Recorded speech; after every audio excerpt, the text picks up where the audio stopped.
Sebelum video ini berlanjut, gue mau kalian follow Media Madridista dan juga subscribe video YouTube ini. Dan juga jangan lupa like dan juga komen, karena yang paling penting itu adalah komen, karena kita bakal bahas di dalam video ini. So, enjoy the video guys. Yo, welcome back again to Media Madridista episode ketiga. Dan kali ini cuman gue sendiri. Soalnya Raul nyampein ke gue kalau dia nggak bisa datang, soalnya dia ada pulang kampung ya. Dia ke Malang. Gue nggak tahu deh ke Malang atau gue nggak tahu kampungnya di mana.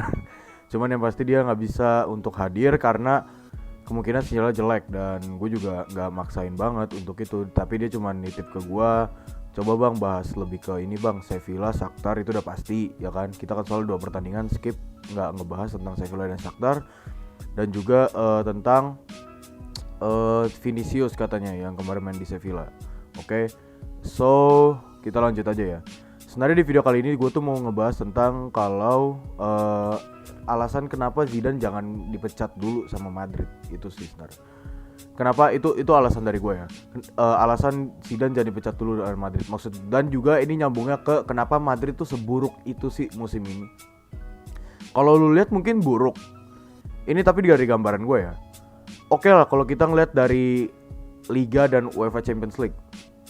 Of course, UCL kita jelek banget. Cuman di Liga, lu mesti lihat posisi Madrid sekarang berapa. Yang justru harusnya dipecat itu adalah Barcelona. Karena lu lihat Barcelona sekarang peringkat 10 dan kayak peringkat 10 gara-gara kemarin kalah lah 2-1 lawan Cadiz. Jadi gue bersyukur banget, yes. Ya jadi itu. Jadi gue tuh punya beberapa alasan kenapa Real Madrid ini harus jangan berhentiin Zidane. Karena pertama di Liga dia masih konsisten lah. Ya sebenarnya walaupun permainannya rada jelek kayak gitu-gitu, cuman dia harus tetap stay. UEFA Champions League mungkin itu gue jujur nggak mau ya kalau Madrid itu nyampe ke Europa League, apalagi kan ini persaingannya ketat ya, persaingannya ketat di grup. Kenapa gue nggak mau kita ke Europa League? Ya jelas lah, maksud gue Real Madrid ini klub besar gitu. Kita bukan Manchester United, kita bukan Liverpool yang main di Europa League gitu. Karena pertama kita udah klub besar, pasti ego kita tinggi juga gitu ya. Buat apa gitu ke Europa League sih? Ngapain sih kalau lu misalnya seenggaknya masih berjuang? Dan juga ini tuh agak seru ya. Gue bakal jelasin dulu ke peringkat rank beberapa tim di UEFA Champions League. Maksud gue di Madridnya aja sebentar. Oke, kita fokus di grup B ya. Di grup B ini ada Mönchengladbach 8 poin, Madrid dan Shakhtar 7 poin, dan Inter 5 poin. Oke. Kita nggak usah ngomongin Mönchengladbach, karena Mönchengladbach sudah dipastikan lolos, jadi udah. Oke, jadi permasalahan itu ada 3 tim, yaitu Shakhtar, Madrid, dan Inter. Oke. Ini misalnya Madrid kalah lawan Mönchengladbach, oke. Inter lawan Shakhtar kan. Inter menang lawan Shakhtar nih. Inter tambah 3 poin, otomatis yang lolos Mönchengladbach dan Inter. Inter lolos ke 16 besar. Karena Inter ini punya 5 poin gitu. Dan itu kalau misalnya Madrid kalah lawan Mönchengladbach. Madrid menang lawan Mönchengladbach itu 8 otomatis 11 poin ya kan. Dan Shakhtar kalah lawan Inter udah pasti Madrid yang lolos ya kan. Oke. Cuman di sini kalau misalnya Shakhtar menang 11 poin kan, Madrid menang 11 poin juga. Ini di sini bakal jadi penentuan, ada gol masuk. Ini bakal dihitung sama FIFA sama UEFA ya. Ada gol masuk dan juga head to head. Udah pasti head to head Madrid tuh udah pasti kalah gitu sama Shakhtar, udah pasti gak bakal lolos. Tapi lawan Shakhtar ini head to headnya udah menang, cuman gol masuknya ini gua nggak tahu ya, gue lupa gol masuknya yang bawah atau yang atas. Cuman kayaknya yang bawah deh, kayaknya ya, gue lupa. Cuman kayaknya yang bawah pasti. Jadi kalau misalnya itu mungkin Madrid masih bisa dipastikan lolos, tergantung dari poin gol masuknya. Itu udah pasti. Jadi usahain tuh, intinya Madrid itu harus menang dan nggak boleh seri, nggak boleh kalah. Usahain menang dan nyetak banyak gol lawan Mönchengladbach. Itu bakal jadi hal sulit ya. Walaupun Mönchengladbach kalah 3-2 lawan Inter.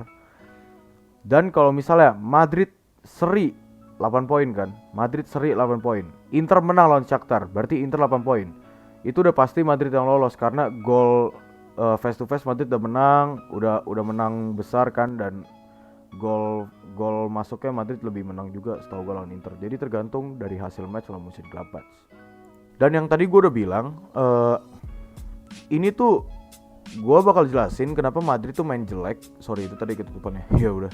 Kenapa Madrid main jelek dan juga kenapa sih Zidane ini jangan pergi dulu. Gue jelasin dulu dari kenapa Madrid main jelek. Dan ini ada hubungannya sama Zidane. Langsung ya. Yang pertama adalah cedera pemain plus Covid. Itu benar-benar nyiksa Madrid dari awal musim. Eden Hazard, Luka Jovic, terus habis itu Casemiro dan masih banyak lagi gitu. Dan gue jujur ngakuin kayak wah ini kenapa sih Madrid fucked up banget gitu. Si Jovic 2 kali Covid lah, terus dia ada masalah sama kepolisian Serbia juga gara-gara nggak ini, terus si Benzema cedera, back kanan tuh paling krusial banget kalau menurut gua. Itu Odriozola, Carvajal, Odegaard. Kalau menurut gua hampir semua pemain Madrid tuh hampir cedera. Oke? Clear ya? Hampir semua pemain Madrid hampir cedera kecuali Courtois dan mungkin ya kayak Courtois doang. Setahu gua Courtois doang dan Vasquez kayaknya enggak deh. Tapi kayaknya dia sempat cedera. Cuman itu. Oke, itu yang pertama dan Covid juga oke lah, itu yang ngebuat struggle Madrid dari awal musim nih sampah banget gitu. Karena lapis 2 lu tuh cedera semua, ngerti nggak? Isco nggak balik ke performanya juga, dan masih banyak lagi lah. Yang kedua tuh adalah kurang banyaknya pemain Madrid gitu, maksudku bukan kurang banyak, sorry, bahasanya tuh kayak lebih pemain Madrid nih masih kurang untuk lapisnya. Pertama Casemiro itu nggak ada pelapisnya sama sekali, ya kan? Walaupun ya akhir-akhir ini oke lah Zidane mainin Kroos, Modric sama Odegaard sebagai kreasi kan. Ya udah teman, menurut gua tetap Zidane dari awal musim ini menurut gua nih salah Zidane di awal. Ini nih salah Zidane dari awal nih. Dia tuh sok-sokan ngerasa kayak gue make pemain yang ini aja gitu. Cuman di sini gua nggak terlalu salahin dia, cuman gua agak kesel saking pedenya dia. Karena dia ngerasa kayak gue pakai pemain ini aja dan gue pede kok dengan hasil ini gue bisa nyetak bisa 3 poin. Dia tuh nggak mikir kalau misalnya ada Covid lah, ada cedera pemain. Madrid kan selalu dibadai cedera pemain dan akhirnya itu terjadi. Shit happen, shit happen dimana Zidane sekarang kebingungan mau masang pemain. Akhirnya back kanan pun lu pasang lu pasang Lucas Vazquez lah, winger nggak bagus-bagus juga. Jadi lu bayangin di musim ini Madrid tuh sorry ya kalau gua nggak salah ya, jual 4 pemain dan ngeloan 4 pemain. Oke, pemasukan masuk, duit ada, cuman yang pemain innya nggak ada sama sekali. Itu yang ngebuat Madrid tuh struggle. Ada alasan ya, jadi makanya ini gue gak bilang ini salah Zidane. Ada alasannya tuh karena katanya Florentino Perez Covid, jadi keuntungan pemasukan gak bisa masuk. Oke lah, itu gue masih wajarin. Cuman maksud gue ya at least 2 pemain 1 pemain lah di bagian midfielder atau bagian attacker. Sebenarnya kalau attacker gue bilang striker aman harusnya ya, karena 3. Cuman waktu itu Benzema cedera, si Jovic cedera dan akhirnya masang Mariano dan Mariano mediocre banget ya. Udah, gue nggak bisa komen lagi gitu. Karena ini juga permasalahan dari yang nomor 1 tadi. Ini Sanitas nih nggak jelas banget gitu dari awal tuh. Gue nggak ngerti lagi. Kalau nggak salah kontraknya sampai 2021 atau gue nggak tahu ya. Kalian bisa komen nanti di Instagram gitu atau di YouTube. Itu kalau nggak salah sampai 2021. Cuman gue berharap sih ya setelah ini Madrid mendingan cari yang medisnya yang lebih serius gitu. Dan gue nggak bisa nyalain medis juga sebenarnya di sini karena mungkin juga komposisi latihan dan lain-lain gitu. Karena ada beberapa pemain yang cedera karena latihan juga gitu kan. Terus habis itu menurut gue 2 faktor besarnya ya, dan lain-lain faktornya masih banyak lah. Lain-lain mungkin faktornya itu karena pemain depan tuh nggak ada sama sekali buat peluang yang bagus kecuali Hazard. Menurut gue pemain depan paling konsisten menurut musim ini menurut gue Hazard, dan Hazard cedera terus gitu. Hazard pun gak main sampai 2021. Oke, gue bisa jelasin di sini kenapa gue bilang lini depan gak produktif. Ini Raul gue setuju sama dia. Real Madrid masih belum mencetak 5 gol dalam satu pertandingan pada tahun 2020. Oke, bla bla bla. Setuju kalau lini depan musim ini terburuk karena nih dia nih. Sayap kiri nih, gue setuju sama Firsto. Sayap kiri Madrid Hazard rentan cedera, Vini gak ketolong lagi. Ya, sayap kanan Asensio cuma muter-muter, Rodrigo sering lost ball. Ini juga penyebab kenapa Madrid tuh lini depannya sampah gitu. Karena pertama striker nggak konsisten, wingernya juga nggak bisa buat creating chance, wingernya cedera juga. Vinicius dan Rodrigo ini saran gua mending musim depan. Ini ada dua saran dari gua nih. Yang pertama, Vini atau Rodrigo mending lu pinjam. Itu yang pertama. Yang kedua, kalau lu mau sabar sama ini pemain, ya udah, it's okay lu keep dia. Cuman lu tetap harus sabar karena dia butuh adaptasi dan lain-lain. Gua nggak bilang Vinicius ini bakal Vinicius musim ini, maksud gua nggak bilang Vinicius ini adalah pemain mediocre. Cuman ya emang performa dia lagi mediocre-nya karena Madrid tuh targetnya terlalu besar, dia masih terlalu muda. Jadi dia tuh dipaksa untuk, ya gua nggak mau tahu lu sebagai winger harus bisa nyetak gol. Kemarin lawan Sevilla, oke lah, itu juga menurut gua gol hoki menurut gua. Karena dia berhasil nyentuh bola dikit dan dia nendang bolanya jadi muter, kipernya blunder dan oke. Cuman maksud gua, Madrid ini targetnya gede. Lu setiap pertandingan harus terus konsisten. Ini Rodrigo dan Vinicius tuh nggak konsisten sama sekali gitu. Jadi maksud gua, kalau kedepannya Madrid beli winger, is okay. Cuman Vinicius dan Rodrigo ini harus sabar. Kita bisa gunain dua cara. Yes, Vinicius dan Rodrigo sebagai cadangan mati atau dipakai sebagai super sub. Yang itu cara pertama. Yang kedua, gue yakin dia bakal capek juga nggak dimainin sebagai cadangan mati karena kita beli winger yang mungkin lebih produktif dan lain-lain, dan akhirnya dia lebih milih ke Loan dipinjam. Dan sebenarnya nggak jelek-jelek juga kalau dia ke Loan, ya udah, jam terbang dia lebih banyak, dia bisa ngenalin beberapa klub-klub Eropa lain, klub-klub lain gimana cara mainnya gitu. Dan nggak ada salahnya untuk melawan pemain gitu. Dan juga ini gue berharap Zidane sih lebih beli untuk midfielder gitu. Itu menurut gue. Oke, lanjut lagi. Si Raul tadi bilang suruh bahas bang Sevilla sama Shakhtar. Jadi gue bakal share screen lagi. Kita bahas yang Shakhtar dulu 2-0 ini. Dan gue setuju sama apa yang dibilang sama di sini ya. Kalian bisa baca makin ngaco mainnya, gak ada finisher yang konsisten. Kelemahan Madrid semakin diketahui jika melawan tim bertahan. Ya, gak ada peluang yang benar-benar bagus. Siapa yang disarankan?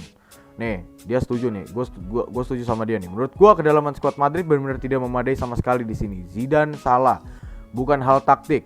Real Madrid pasti punya, nih gue zoom ya. Real Madrid pasti punya uang beli setengah pemain, pasti bisa. Zidane terlalu pede dan gak mau beli pemain. Alhasil ya gitu, sekarang terancam dipecat. Melihat skuad Semeris gini, setuju gak lo main Zidane dipecat? Jawaban gue tidak. Gue udah menemukan permasalahan utama Madrid, yaitu winger dan striker yang benar-benar bapuk dan back yang tidak konsisten. Solusi terbaik sekarang jangan pecat Zidane. Jikalau Zidane masih gini-gini aja, kalau Madrid udah belajar pemain, Zidane like tipsnya. Sekarang gue kurang setuju. Bebas sampaikan. Oke. Seperti yang gue bilang tadi, Zidane lu pecat. Ini alasan nih, bos. Ini dulu ya. Ini alasan kenapa gue bilang Zidane itu jangan dipecat. Pertama, kalau lu ingin pelatih baru, oke, pelatih baru datang. Zidane misalnya pecat nih, Zidane pecat. Pelatih baru datang. Apa pelatih itu bisa memanajerin pemain itu? Dia bisa pakai formasi dia, apakah cocok dan bermain itu? Itu yang pertama. Yang kedua, apakah pemain itu ada yang setuju dengan taktik dia? Itu jadi urusan pribadi. Cuman itu bisa jadi urusan sebagai tim juga. Performa tim bakal buruk juga. Itu yang kedua. Yang ketiga, apakah pelatih itu bisa kuat dalam menangani tim Madrid ini yang krisis pemain, yang krisis cedera itu? Karena Madrid ini skuad keduanya, lapis keduanya nggak kayak 17-18 dan 13-14, bos. Lu nggak bisa samain kayak gitu. Dimana di situ masih ada James, Alvaro Morata, masih ada Lucas Vazquez masih panas-panasnya. Itu Isco masih gila-gilanya, itu 17-18 ya. Waktu Juventus 4-1 gue lupa, ya 17-18 kayaknya. Dan habis itu 13-14 itu masih ada Di Maria, Khedira, Xabi Alonso dan lain-lain. Dan di sini sekarang lu mesti lihat di sini midfielder kita cuman ada cadangannya ya, Isco dan Odegaard. And that's it. Valverde. And that's it, cuma 3 doang. Yang bisa nge-cover 3 lini tengah itu. Dan ya siapa lagi? Dari awal Zidane janjiin katanya mau mainin Ruben Blanco, tapi nggak jadi-jadi. Mana nggak naik-naik. Maksud gue seenggaknya kasih lah, seenggaknya permainan. Waktu awal musim lu mainin 2 winger muda dan apa gitu. Maksud gue cuman sebagai oke lah, sebagai ngenalin kalau Madrid Academy. Oke. Cuma maksud gue ini Ruben Blanco, gue lihat dari statistik akademinya dia bagus banget. Cuman ini Zidane nggak pernah mainin dia gitu. Ya gue berharap mungkin dia emang mau coba di Copa del Rey, cuman Copa del Rey masih nggak jelas kan di Spanyol. Jadi ya oke lah. Dan juga Si gue lanjut lagi ke pembahasan tadi. Ya karena itu jatuhnya kalau lu ngeluarin Zidane itu sama aja lu bunuh diri, bos. Sama aja lu bunuh diri. Lu bunuh diri kalau lu ngeluarin Zidane. Jatuhnya kayak siapa? Solari, Lopetegui, gue lupa lagi siapa lagi. Pokoknya ya itulah. Gue lupa satu lagi. Sorry. Solari dan Lopetegui dan anjir gue lupa. Pokoknya gue lupa. Sorry gue lupa. Dan itu ngebuat menurut gue juga bunuh diri gitu, karena pelatih itu gue yakin banget gak bakal bisa memanage tim ini yang udah banyak cedera dan lain-lain gitu. Paling alur ceritanya kayak awal match menang, terus habis itu tiba-tiba struggle, terus dari situ orang-orang pada bilang masih trust sama pelatih ini, terus tiba-tiba struggle kalah gitu. Maksud gue mendingan lu secepat-cepatnya kalau misalnya lu ngerasa Zidane ini udah sampah banget, oke, lu pecat Januari is okay. Cuman lu janji Januari lu beli pemain gitu. Kalau maksud gue Zidane ini lu lihat di liga dia masih peringkat 3. Terus di UCL dia UCL sampah lah, ronde 16 itu juga. Cuman lu lihat di liga ini kita masih peringkat 3. Cuman walaupun permainannya jelek, ya itu karena pemain gak ada yang konsisten juga. Jadi gue gak bisa nyalain Zidane juga, karena menurut gue taktik Zidane akhir-akhir ini udah bagus. Dia gak main crossing, dia gak main apa, permainan dari lini tengah dengan masuknya Odegaard. Cuman ini lini depannya sampah gitu. Maksud gue jadi lini depan ini udah harus ada yang dirombak dan udah harus ada yang masuk gitu. Ini permasalahannya gitu loh. Gue lanjut lagi, gue ngebahas tentang Shakhtar ya. Shakhtar ini Madrid udah nggak jelas deh. Si Varane blunder lagi lah, terus nggak ada yang bener ya kan. Kalau Madrid tuh selalu lemah di musim ini ya. Ini fun fact ya, lu bakal ngasih tau ke teman-teman lu. Fun fact, Madrid itu selalu lemah kalau misalnya lawan tim bertahan. Lawan tim menyerang, mereka di press abis-abisan, Madrid bisa keluar. Tapi lawan tim bertahan, Madrid tuh nggak bisa. Mereka struggle, mereka kebingungan. Pertama kenapa? Karena awal tadi attacker mereka yang sampah, winger mereka yang sampah, nggak bisa buat creating chance. Mereka cuma di ujung, abis itu dribble nggak jelas, passing belakang. Ujung dribble nggak jelas, passing belakang. Muter. Asensio tadi gue setuju sama si tadi siapa, Stepio, Danilo Van Dijk nih ya, ada juga ya. Ini nggak beres emang bener. Mau nyalin Zidane, kondisi tim ini emang lagi bapuk dan gak ada rekrutan besar. Bener, gue setuju sama Van Dijk dan lain-lain. Winger kita masih sampah. Adanya Hazard membuat fresh, cuman Hazard gampang cedera. And ya itu doang. Madrid tuh masalah cuma di attacker doang. Attacker yang gak carry, backnya kesusahan. Tapi kali ini backnya malah tolol.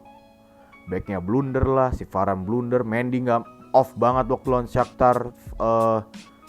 Vasquez, Mendy sama siapa ya? Gue lupa. Mendy dan gue lupa Asensio atau Vini juga off banget. Gue lanjut ke Sevilla ya. Ini sebenarnya penentuan juga dari Madrid, katanya kalau misalnya Zidane kalah, ini Zidane bakal dipecat. Dan menurut gue lawan Sevilla ini juga ya nggak terlalu berubah lah.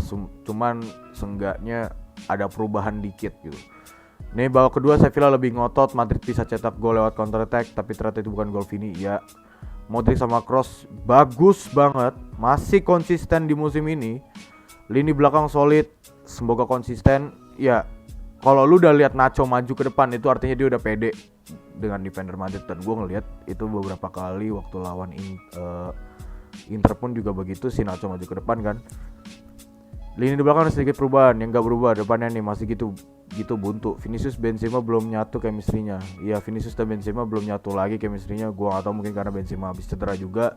Dan juga emang kadang agak jarang ya Vinicius dan Benzema dimainin lagi musim ini, karena lebih sering Hazard dan Asensio dan Rodrigo waktu awal musim. Nih, jujur gue kurang puas lihat permain Madrid, but ya it's okay, pembuktian versus Gladbach. Vinicius main jelek dan lihat layak kalian kritik. Tadi si Raul bilang ke gue untuk kritik Vinicius. Benzema kurang ya. Lu tau gak sih, babak kedua, ini gue setuju nih, babak kedua Sevilla lebih ngotot. Madrid tuh bisa banget cetak gol lewat counter attack. Madrid tuh banyak counter attacknya. Vinicius dapat counter attack lawan 2 lah sama Benzema waktu itu. Cuman akhirnya telat lah si Vinicius, agak dribble terlalu ke kiri. Akhirnya direbut sama back Sevilla. Terus habis itu Benzema juga gak jelas gitu, chemistry-nya emang bener gak dapet. Dan ini lu tahu nggak, golnya itu on goal, ya blunder kiper gitu. Dan Tapi yang gue suka di match ini adalah ketika Madrid kelar main, gue ngeliat pemain Madrid tuh pada nggak ada yang kayak seneng atau apa. Mereka kayak ini beda banget. Mereka tahu mereka main jelek, itu yang pertama. Mereka tahu mereka main jelek. Dan habis itu mereka tahu mereka main jelek dan mereka tuh kayak kesel gitu karena mereka nggak nyetak gol. Of course mereka nggak nyetak gol karena itu blunder. Dan di situ gue merasa gue berharap lu bener-bener nunjukin lawan Mönchengladbach kalau lu menang. Gladbach kalah lawan Inter nih 2-3. Gladbach kalah nih lawan Inter 2-3. Jadi sebenarnya Gladbach ini udah mulai lemah. Kalau lu nggak maksimalin bener-bener, men, udah fuck off lah gitu maksud gue. Udah lah, lu ronde 16 aja lah, gua nggak peduli, gue nggak bakal ya, gue janji, gue nggak bakal bahas Madrid main di ronde 16 kayak main di Europa League bakal kayak gimana. Gue nggak bakal bahas, mau di juara juga gue nggak bakal bahas di video ini dan gue bakal bilang juga ke Raul dan media Madridista gue nggak bakal bahas. Oke, mungkin gue bakal bahas singkat tentang transfer Madrid yang katanya mau beli Zozablay, gue nggak tahu itu dari Salzburg. Menurut gue dari statistiknya sih dia bagus ya. Ya menurut gue ya not bad lah kalau kita beli untuk dia. Mungkin ya it's time to Isco go mungkin. Cuman Isco juga nggak ada problem kan kalau misalnya main sampai akhir musim juga ya udah. Kita beli Zozablay di Januari, Isco tetap main ya udah sebagai cover midfielder dulu seenggaknya. Ya udah gue nggak ada masalah. Dan Kamavinga juga mau dibeli Madrid dan gue berharap itu benar-benar Madrid serius untuk hal itu karena center defense midfielder menurut gue yang terbaik di Eropa untuk pemain muda menurut gue dia. Gue ngeliat passing-passing dia dan kinerja kerja dia tuh bagus banget. Jadi itu aja mungkin dari gue. So gue Waldo cabut, follow my Instagram, jangan lupa follow media Madridista dan juga like dan subscribe video ini. So thank you guys for watching, see you guys there and goodbye.